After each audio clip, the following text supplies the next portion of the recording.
இப்படித்தான் இருக்க வேணும் பொம்பளை. இங்கிலீஷ் படிச்சாலும் இன்ப தமிழ்நாட்டிலே இப்படித்தான் இருக்க வேணும் பொம்பளை. உங்க சொற்படியே நடந்துக்கிறேன் சொல்லுங்க. நான் எப்படி எப்படி இருக்கணுமோ அப்படி அப்படி மாத்துங்க.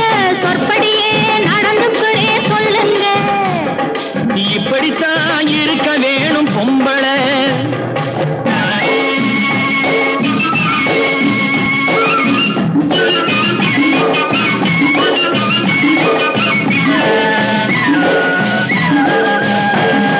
மானம் பார்த்த விவசாயிங்கே நாடு அல்லவோ.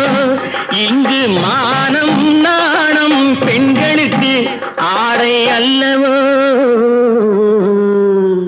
அதுக்கு எப்படித்தான் இருக்க வேணும் பொம்பளை.